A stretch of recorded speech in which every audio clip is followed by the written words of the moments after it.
Students, आज हम हिंदी भाषा का अध्ययन करेंगे। हिंदी भाषा में व्याकरण का महत्वपूर्ण स्थान है, इसलिए आज हम व्याकरण में ही विशेषण और उनके प्रकार की जानकारी लेते हैं। बच्चों, स्लाइड में आपको कुछ वाक्य दिए हैं। देखो, नीचे दिए गए वाक्यों को पढ़ो। नंबर 1, सुनील भैया को कड़ी सजा मत दो। 2, अकबर एक महान शासक थे। 3, मीठी बोली सबको अच्छी लगती है। देखो बच्चों, इन वाक्यों में जो रेखांकित शब्द है उस शब्दों पर ध्यान दो। रेखांकित शब्द पहले वाक्य में कौन सा दिया है? कड़ी। दूसरे वाक्य में रेखांकित शब्द है महान और तीसरे वाक्य में रेखांकित शब्द है मीठी। बच्चों, ये रेखांकित तीनों शब्द कड़ी, महान और मीठी, ये संज्ञा की विशेषता बताने वाले शब्द हैं और यही शब्द विशेषण कहलाते हैं। क्या मैंने कहा कि कड़ी, महान और मीठी ये संज्ञा की विशेषता बताने वाले शब्द हैं और इसीलिए ये विशेषण हैं। अब हम विशेषण की परिभाषा देखते हैं। देखो, जो शब्द संज्ञा या सर्वनाम शब्दों की विशेषता अर्थात उनके गुण, दोष, रूप, आकार, संख्या आदि के बारे में बताते हैं, उन्हें विशेषण कहते हैं। बच्चों, वापस एक बार सुनो परिभाषा। जो शब्द संज्ञा या सर्वनाम शब्दों की विशेषता अर्थात उनके गुण, दोष, रूप, आकार, संख्या आदि के बारे में बताते हैं, उन्हें विशेषण कहते हैं। जैसे घोड़ा तेज भागता है और दूसरा कविता बहुत अच्छी लड़की है। देखो बच्चों, यहाँ पे घोड़े की विशेषता कौन सी बताई? घोड़ा कैसे भागता है? तेज भागता है, यानी तेज उसकी ये विशेषता बताई है घोड़े की। दूसरा, कविता बहुत अच्छी लड़की है। यहाँ पे कविता का कौन सा गुण बताया? अच्छी, यानी अच्छी ये भी एक विशेषण है। मतलब हमने व्याख्या या परिभाषा में क्या देखा था कि संज्ञा या सर्वनाम शब्दों की विशेषता बताने वाले गुण, फिर वो गुण हो, दोष हो, रूप, आकार या संख्या आदि के बारे में विशेषता बताते हैं। समझ में आया बच्चों? अब हम विशेषण के 4 प्रकार देखते हैं। कितने प्रकार है विशेषण के? 4 प्रकार होते हैं विशेषण के। नंबर 1, गुणवाचक विशेषण। 2, संख्यावाचक विशेषण। 3, परिमाणवाचक विशेषण और 4, सार्वनामिक विशेषण। बच्चों, ये कुल मिला के विशेषण के 4 प्रकार हैं। अब हम एक एक प्रकारों की जानकारी लेते हैं। देखो, पहला प्रकार है गुणवाचक विशेषण। उसकी परिभाषा देखते हैं बच्चों। जो शब्द संज्ञा या सर्वनाम के गुण, दोष, रूप, रंग आदि का बोध कराते हैं, उन्हें गुणवाचक विशेषण कहते हैं। वापस एक बार सुनो। जो शब्द संज्ञा या सर्वनाम के गुण, दोष, रूप, रंग आदि के बारे में बोध कराते हैं, उन्हें गुणवाचक विशेषण कहते हैं। जैसे कि यह एक समृद्ध गांव था। देखो बच्चों, क्या कहा? यह एक समृद्ध गांव था के बाद पूर्ण विराम दिया नहीं है, लेकिन था के बाद पूर्ण विराम आपको देना है। दूसरा, तलवार की धार तेज है। देखो बच्चों, यहाँ पे संज्ञा या सर्वनाम के कौन से गुण बताए गए? यहाँ पे यह एक समृद्ध गांव था। गांव की विशेषता या गांव का कौन सा गुण बताया गया बच्चों? समृद्ध, यानी खुशहाल था गांव, समृद्ध था। समझ में आया? दूसरा देखो, तलवार की धार तेज है। इसमें भी तलवार क्या है? ये संज्ञा है। तो संज्ञा का कौन सा गुण बताया?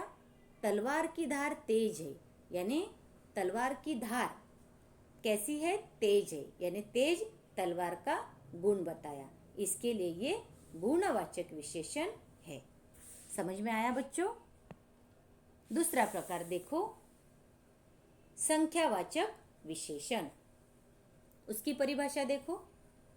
जो शब्द संज्ञा या सर्वनाम की संख्या का बोध कराते हैं उन्हें संख्यावाचक विशेषण कहते हैं।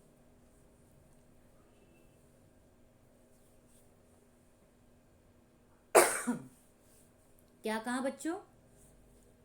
जो शब्द संज्ञा या सर्वनाम की संख्या का बोध कराते हैं उन्हें संख्यावाचक विशेषण कहते हैं। जैसे नंबर 1 देखो, एक डॉक्टर ने कुछ मरीजों की जांच की। और दूसरा उदाहरण, मेरे पास 10 किताबें हैं। बच्चों, हमने परिभाषा क्या देखी कि संज्ञा या सर्वनाम की संख्या का बोध कराते हैं। संख्या का बोध, तो यहाँ पे पहले इसमें निश्चित संख्या नहीं दी है। क्या दिया? एक डॉक्टर ने कुछ मरीजों की जांच की, मतलब हमें पक्का मालूम नहीं है कि कितने मरीज है। इसके लिए क्या दिया? कुछ मरीजों की जांच की। लेकिन दूसरे वाक्य में मेरे पास 10 किताबें हैं, मतलब किताब की संख्या कितनी दी? 10। मेरे पास 10 किताबें हैं। समझ में आया बच्चों? संख्यावाचक की परिभाषा और उदाहरण। तो संख्यावाचक के भी 2 प्रकार होते हैं।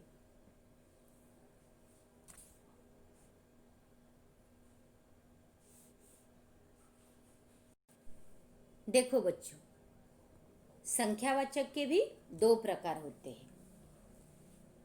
एक निश्चित संख्यावाचक और दूसरा अनिश्चित संख्यावाचक।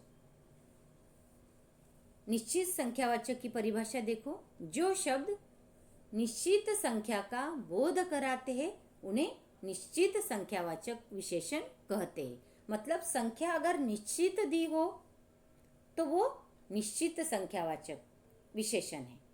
जैसे मनीष 7वीं कक्षा में पढ़ता है। मनीष कौन से कक्षा में पढ़ता है? 7वीं, यानी 7वीं ये निश्चित कक्षा दी है, इसके लिए ये निश्चित संख्यावाचक विशेषण है। दूसरा देखो, मेरे हाथ में 2 किताबें हैं। मेरे हाथ में कितने किताब है? 2 किताबें हैं। इसके लिए ये भी निश्चित संख्यावाचक का उदाहरण है। समझ में आया? जो शब्द निश्चित संख्या का बोध कराते हैं उन्हें निश्चित संख्यावाचक विशेषण कहते हैं। दूसरा प्रकार देखो, जिन विशेषणों में निश्चित संख्या का बोध नहीं होता उन्हें अनिश्चित संख्यावाचक विशेषण कहते हैं। क्या कहा बच्चों? जिन विशेषणों में निश्चित संख्या का बोध नहीं होता उन्हें अनिश्चित संख्यावाचक विशेषण कहते, मतलब निश्चित संख्या दी नहीं होती। जैसे कि मेरे पास कुछ किताबें हैं। 2 मैदान पर थोड़े ही बच्चे हैं। देखो बच्चों, दोनों वाक्यों में निश्चित संख्या दी नहीं है। जैसे कि पहले इसमें क्या दिया? मेरे पास कुछ किताबें हैं। किताब की निश्चित संख्या नहीं दी, इसीलिए कौन सा शब्द दिया है यहाँ पे? कुछ। मेरे पास किताबें हैं लेकिन कितने किताबें हैं ये दिया नहीं है, कुछ किताबें हैं। इसके लिए ये अनिश्चित संख्यावाचक विशेषण का उदाहरण है। दूसरा देखो, मैदान पर थोड़े ही बच्चे हैं। देखो, मैदान पर बच्चे हैं लेकिन कितने बच्चे हैं इसकी संख्या नहीं दी है। तो कितने बच्चे दिए? थोड़े। थोड़ा यानी अनिश्चित संख्या है, इसके लिए ये भी अनिश्चित संख्या का उदाहरण होता है। समझ में आया बच्चों? संख्यावाचक विशेषण के दो प्रकार, एक निश्चित संख्यावाचक और दूसरा अनिश्चित संख्यावाचक। अब हम विशेषण का तीसरा प्रकार देखते हैं। देखो तीसरा प्रकार देखो, परिमाणवाचक विशेषण। देखो बच्चों, परिभाषा, जो शब्द संज्ञा या सर्वनाम की मात्रा यानी नापतोल का बोध कराते हैं उन्हें परिमाणवाचक विशेषण कहते हैं।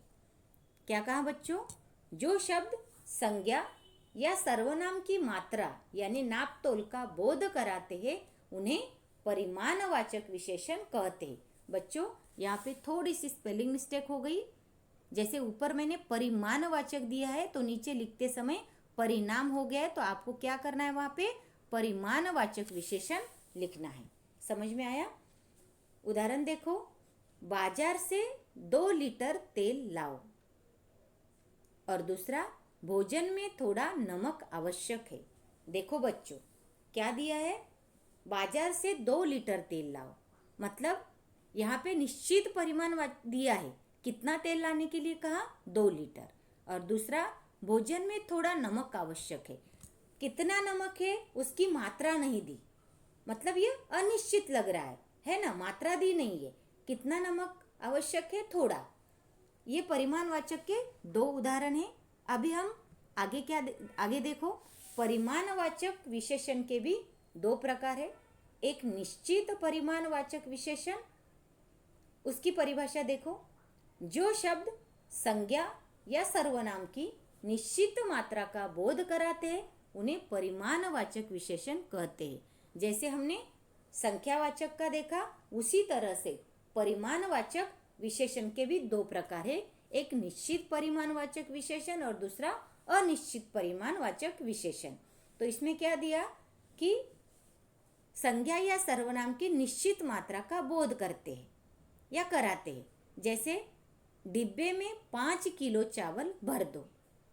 क्या कहा गया कि डिब्बे में कितने चावल भरने के लिए कहा? 5 किलो। 5 यानी निश्चित यहाँ पे परिमाण दिया है, मात्रा दी है।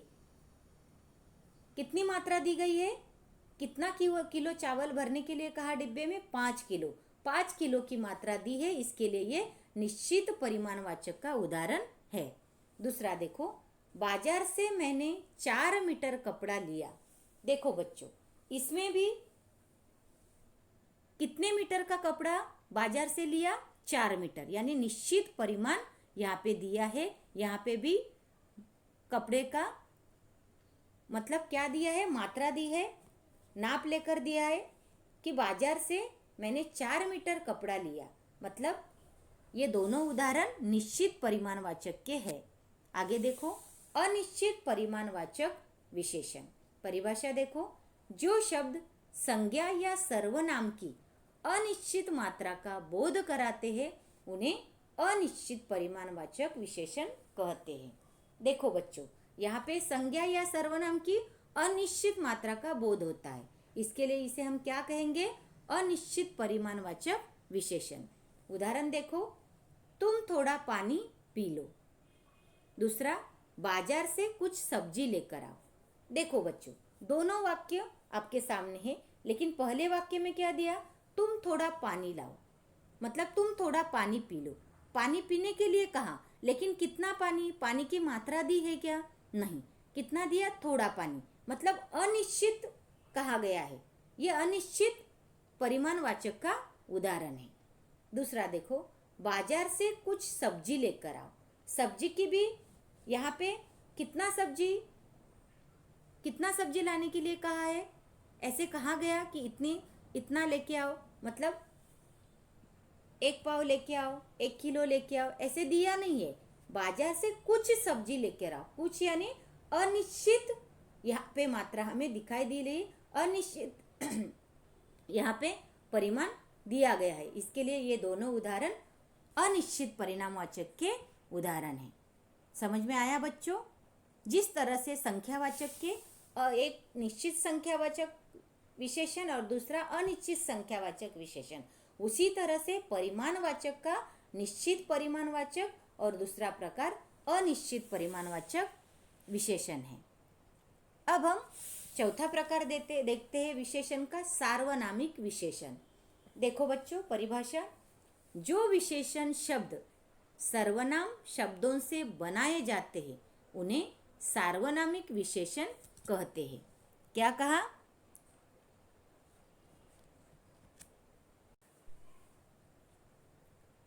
देखो बच्चों, सार्वनामिक विशेषण ये विशेषण का चौथा प्रकार है। परिभाषा देखो, जो विशेषण शब्द सर्वनाम शब्दों से बनाए जाते हैं उन्हें सार्वनामिक विशेषण कहते हैं। वापस एक बार सुनो, जो विशेषण शब्द सर्वनाम शब्दों से बनाए जाते हैं उन्हें सार्वनामिक विशेषण कहते हैं।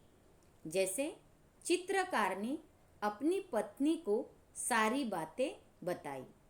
दूसरा उदाहरण, यह लड़का प्रथम आया। देखो बच्चों, दोनों उदाहरण देखो। पहले में क्या दिया? चित्रकार ने अपनी पत्नी को सारी बातें बताई। और दूसरा, यह लड़का प्रथम आया। देखो, इसमें दोनों संज्ञा है। पहले इसमें क्या दिया? अपनी, और दूसरे इसमें यह। मतलब अपनी और यह जो विशेषण है यह सर्वनामों से बना है, इसीलिए ये सार्वनामिक विशेषण कहलाते हैं। बच्चों, मैंने क्या कहा कि पहले वाक्य में अपनी और दूसरे वाक्य में यह, ये दोनों विशेषण सर्वनाम से बने हैं, क्योंकि हम नाम के जगह पे सर्वनाम लिखते हैं, इसके लिए दोनों शब्द सर्वनाम से बने हैं, इसके लिए इसे सार्वनामिक विशेषण कहलाते हैं। समझ में आया बच्चों? देखो, हमने आज क्या देखा? विशेषण की परिभाषा और विशेषण के मुख्य 4 प्रकार। मुख्य 4 प्रकार कौन से देखे हमने? पहला प्रकार कौन सा देखा? गुणवाचक विशेषण। दूसरा प्रकार संख्यावाचक विशेषण। संख्यावाचक में निश्चित संख्यावाचक, अनिश्चित संख्यावाचक। तीसरा प्रकार परिमाणवाचक विशेषण। परिमाणवाचक विशेषण में निश्चित परिमाणवाचक और अनिश्चित परिमाणवाचक। और चौथा प्रकार है सार्वनामिक विशेषण। तो बच्चों, इन चारों प्रकार आपको बहुत अच्छी तरह से समझ में आए होंगे। आप घर में इन प्रकारों को अच्छी तरह से पढ़ो ताकि आपको ये चारों प्रकार अच्छी तरह से समझ में आएंगे। आज हमारा पाठ यहाँ पर ही समाप्त होता है। अब मैं आपको एक स्वाध्याय देती हूँ। स्वाध्याय लिखो। नीचे दिए गए वाक्यों में से विशेषण शब्द छांटकर उनके प्रकार लिखो। बच्चों, वाक्य देखो। 2 किलो आटा दो। टोकरी में कुछ फूल है। राहुल 8वीं कक्षा में पढ़ता है। इन तीनों वाक्यों में से आपको क्या करना है? विशेषण शब्द कौन सा है वो छांटकर, मतलब अलग लिखना है, और उसके सामने उसका कौन सा प्रकार है वो लिखना है। समझ में आया? धन्यवाद।